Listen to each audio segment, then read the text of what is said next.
கொழும்பில் சொகுசு அடுக்குமாடி குடியிருப்புகளை வாங்க, அழகான வீடுகளை கட்டிக்கொள்ள ராயல்டி இன்ஜினியரிங், வெள்ளவத்தை IBC ரோட்டில், வெள்ளவத்தை ஃபசஸ் லேனில். மத்திய கிழக்கு பிராந்தியத்தில் நிலவும் தொடர்ச்சியான பதற்றம் தற்போது பல நாடுகளுக்கு இடையிலான ராஜதந்திர உறவுகளை நேரடியாக பாதிக்க தொடங்கியுள்ளது. லெபனான், இஸ்ரேல், ஈரான் மற்றும் அமெரிக்கா ஆகிய நாடுகளை மையமாக கொண்டு நடைபெறும் சம்பவங்கள் உலக அரசியல் நிலையை மேலும் சிக்கலாக்கியுள்ளன. ஒருபுறம் கடல் வர்த்தக பாதையான ஹோர்முஸ் ஜலசந்தி தொடர்பான புதிய விதிமுறைகள், மறுபுறம் லெபனானில் தொடரும் இராணுவ மோதல்கள் மற்றும் அதனைச் சுற்றியுள்ள அமைதி முயற்சிகள், இவை அனைத்தும் ஒரே நேரத்தில் சர்வதேச கவனத்தை ஈர்த்து வருகின்றன. இந்த சூழ்நிலையில் அமெரிக்க ஈரான் ஒப்பந்தங்களின் நிலைத்தன்மை, இஸ்ரேல் ஹிஸ்புல்லா போர் நிறுத்த முயற்சிகள் மற்றும் பிராந்திய பாதுகாப்பு சமநிலை ஆகியவை கேள்விக்குறியாகியுள்ளன. இதேவேளை உலகின் மிக முக்கியமான கடல் வர்த்தக பாதைகளில் ஒன்றாக கருதப்படும் ஹோர்முஸ் ஜலசந்தி வழியாக பயணம் செய்யும் அனைத்து கப்பல்களும் இனிமேல் முன்கூட்டியே பதிவு செய்து அனுமதி பெற வேண்டும் என்று ஈரான் அறிவித்திருக்கிறது. ஹோர்முஸ் ஜலசந்தியை கடக்க விரும்பும் கப்பல் உரிமையாளர்கள் மற்றும் மாலுமிகள் அந்த நீர்வழியில் நுழைவதற்கு முன்பு ஈரானின் அதிகாரிகளிடம் பதிவு செய்து தேவையான அனுமதி மற்றும் காப்பீட்டை பெற்றிருக்க வேண்டும் என தெரிவிக்கப்பட்டிருக்கிறது. இந்த அறிவிப்பை அண்மையில் உருவாக்கப்பட்ட பாரசீக வளைகுடா ஜலசந்தி ஆணையம் வெளியிட்டிருக்கிறது. வர்த்தக கப்பல்களின் பாதுகாப்பான பயணத்தை உறுதி செய்வதற்காக இந்த நடவடிக்கை எடுக்கப்படுவதாகவும், அனைத்து கப்பல்களும் புதிய விதிமுறைகள் மற்றும் நிபந்தனைகளை கட்டாயமாக பின்பற்ற வேண்டும் என்றும் அந்த அமைப்பு தெரிவித்திருக்கிறது. மேலும் இந்த வாரம் அமெரிக்காவிற்கும் ஈரானுக்கும் இடையே கையெழுத்திடப்பட்ட புரிந்துணர்வு ஒப்பந்தத்தின் அடிப்படையில் முதல் 60 நாட்களுக்கு பதிவு மற்றும் காப்பீட்டு சேவைகள் கட்டணமின்றி வழங்கப்படும் என அறிவிக்கப்பட்டிருக்கிறது. இருப்பினும் அந்த 60 நாள் காலப்பகுதி முடிவடைந்த பிறகு கட்டணங்கள் அறவிடப்படலாம் என்றும் ஈரான் சுட்டிக்காட்டியுள்ளது. இந்த காலப்பகுதியில் பாதுகாப்பு, கடல்சார் பாதுகாப்பு சேவைகள் மற்றும் சுற்றுச்சூழல் பாதுகாப்பு தொடர்பான செலவுகள் அனைத்தும் ஈரான் அரசாங்கத்தால் ஏற்கப்படும் என்றும் அதிகாரப்பூர்வமாக அறிக்கையில் கூறப்பட்டுள்ளது. இதற்கிடையில் அமெரிக்க ஜனாதிபதி டொனால்ட் ட்ரம்ப் ஹோர்முஸ் ஜலசந்தி முதல் 60 நாட்களுக்கு மட்டுமல்லாமல் அதன் பின்னரும் எந்த கட்டணமும் இல்லாமல் திறந்திருக்கும் என்றும் வலியுறுத்தியுள்ளார். எனினும் எதிர்காலத்தில் கட்டணம் விதிக்கப்படலாம் என்ற ஈரானின் கருத்து தொடர்பாக வெள்ளை மாளிகை இதுவரை எந்த அதிகாரப்பூர்வ பதிலும் வெளியிடவில்லை. அதே நேரம் கடலில் இருக்கக்கூடிய கன்னிவடிகள் மற்றும் பிற அபாயங்களை தவிர்ப்பதற்காக அனைத்து கப்பல்களும் குறிப்பிட்ட வழித்தடங்களையே பயன்படுத்த வேண்டும் என்றும் ஈரான் எச்சரித்திருக்கிறது. இந்த விதிமுறைகளை மீறினால் அதற்கான முழு பொறுப்பும் கப்பல் உரிமையாளர்களிடமே இருக்கும் என்றும் தெரிவிக்கப்பட்டுள்ளது. கடந்த சில மாதங்களாக ஈரானுடன் தொடர்புடைய பாதுகாப்பு அச்சங்கள் காரணமாக ஹோர்முஸ் ஜலசந்தி வழியாக கப்பல் போக்குவரத்து மிகவும் குறைந்திருந்தது. ஆனால் தற்போது நிலைமை ஓரளவு சீரடைந்து வருவதால் மீண்டும் கப்பல்களின் போக்குவரத்து அதிகரிக்க தொடங்கியுள்ளது. கடல்சார் புலனாய்வு நிறுவனமான AXS மரீன் வெளியிட்ட தகவலின்படி வியாழக்கிழமை மட்டும் ஹோர்முஸ் ஜலசந்தி வழியாக 25 வர்த்தக கப்பல்கள் பயணித்துள்ளன. இது ஏப்ரல் மாதத்திற்கு பிறகு பதிவான மிக அதிக எண்ணிக்கையாக கருதப்படுகிறது. உலக வர்த்தகத்திற்கு முக்கியமான இந்த நீர்வழி பாதையில் ஈரான் அறிமுகப்படுத்தியுள்ள புதிய விதிமுறைகள் எதிர்கால கடல்சார் போக்குவரத்து மற்றும் சர்வதேச வர்த்தக நடவடிக்கையில் குறிப்பிடத்தக்க தாக்கத்தை ஏற்படுத்தலாம் என ஆய்வாளர்கள் தெரிவித்திருக்கின்றனர்.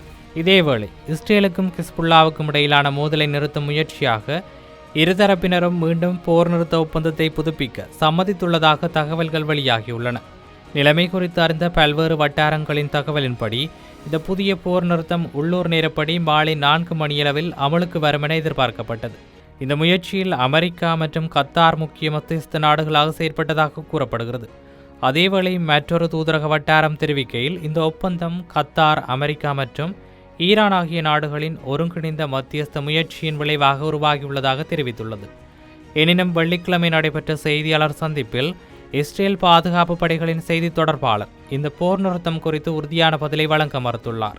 அரசியல் தலைமையிலிருந்து வழங்கப்பட்டுள்ள வழிகாட்டுதல்களின்படி நாங்கள் தொடர்ந்து செயற்பட்டு வருகிறோம். அந்த வழிகாட்டுதல்களில் மாற்றம் ஏற்படாதவரை தற்போதைய நடவடிக்கைகள் தொடரும் என்றும் அவர் குறிப்பிட்டார்.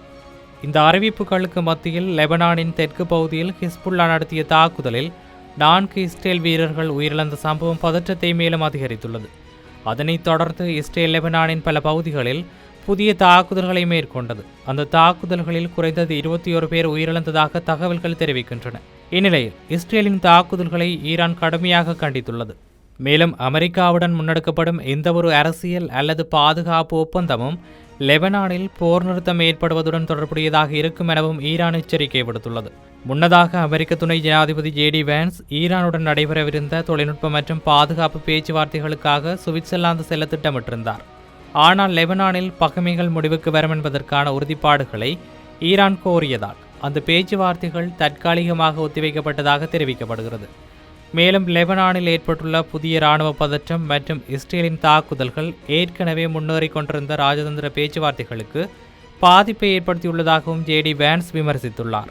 இது இப்படி இருக்க, லெபனானை குறித்து இஸ்ரேலின் தேசிய பாதுகாப்பு அமைச்சர் இட்டாமர் பென் கெவர் வெளியிட்ட கருத்து புதிய சர்ச்சையை ஏற்படுத்தியுள்ளது. லெபனான் முழுவதும் எரிய வேண்டும் என்று அவர் கூறியதாக வெளியான தகவலுக்கு ஈரான் கடும் கண்டனம் தெரிவித்துள்ளது. ஈரான் வெளியுறவு அமைச்சர் அப்பாஸ் அராக்சி இந்த கருத்தை மிகவும் ஆபத்தானதாக குறிப்பிட்டு இஸ்ரேலிய அரசாங்கம் பிராந்தியத்தில் அமைதியை விரும்பவில்லை என்றும் மாறாக நிரந்தர போரை நோக்கமாக கொண்டுள்ளது என்றும் குற்றம் சாட்டியுள்ளார். இந்த கருத்து வெளியானது லெபனான் எல்லை பகுதியில் ஹிஸ்புல்லா மேற்கொண்ட வெடிகுண்டு தாக்குதலில் 4 இஸ்ரேல் வீரர்கள் உயிரிழந்ததை தொடர்ந்து ஆகும். அந்த சம்பவத்துக்கு பின்னரே பென் கிவிர் தனது கருத்தை வெளியிட்டதாக தெரிவிக்கப்படுகிறது.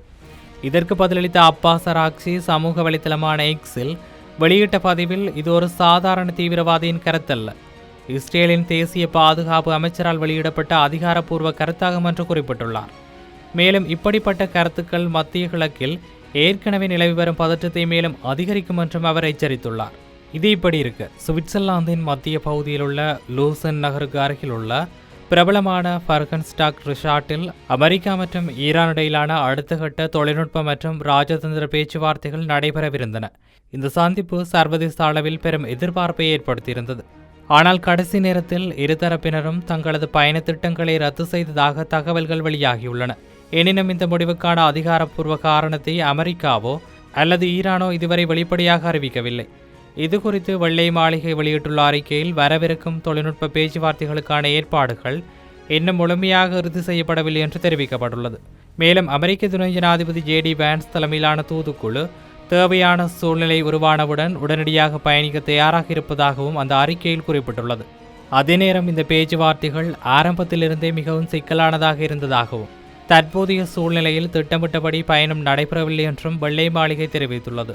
மறுபுறம் ஈரானின் ஊடகம் ஒன்று வெளியிட்டுள்ள தகவலின்படி ஈரானின் பேச்சுவார்த்தை குழு சுவிட்சர்லாந்துக்கு பயணம் செய்யும் என்பது இன்னும் உறுதியாகவில்லை. அதற்கான முக்கிய காரணமாக அமெரிக்கா ஈரானிடையே உருவாக்கப்பட்டுள்ள இடைக்கால போர் நிறுத்த ஒப்பந்தம் நடைமுறையில் செயற்படுகிறதா என்பதை முதலில் உறுதி செய்ய விரும்புவதாக கூறப்படுகிறது. மொத்தத்தில் ஹோர்முஸ் ஜலசந்தி விதிமுறைகள் முதல் லெபனான் போர் நிறுத்த முயற்சிகள் வரை அனைத்தும் ஒரே பெரிய ராஜதந்திர வலைப்பின்னலாக இணைந்துள்ளன. அமெரிக்க ஈரான் ஒப்பந்தத்தின் நிலைத்தன்மை, இஸ்ரேல் ஹிஸ்புல்லா மோதல் முடிவு மற்றும் மத்திய கிழக்கு அமைதி முயற்சிகள் இவை அனைத்தும் தற்போது மிக நுணுக்கமான சோதனை நிலையை கடந்து வருகின்றன. இந்த சூழ்நிலையில் அடுத்த சில வாரங்களில் எடுக்கப்படும் அரசியல் மற்றும் இராணுவ முடிவுகள் பிராந்தியத்தின் எதிர்கால நிலையை தீர்மானிக்கும் முக்கிய காரணியாக அமையும் என ஆய்வாளர்கள் கருதுகின்றனர். இது இப்படி இருக்க, மேலும் உலகதரத்தில் என்னவெல்லாம் நடக்கப் போகின்றன என்பதை நாமும் பொறுத்திருந்து பார்க்கலாம். கொழும்பில் சொகுசு அடுக்குமாடி குடியிருப்புகளை வாங்க, அழகான வீடுகளை கட்டிக்கொள்ள ராயல்டி இன்ஜினியரிங் வெள்ளவத்தை IBC ரோட்டில், வெள்ளவத்தை ஃபசஸ் லேனில்.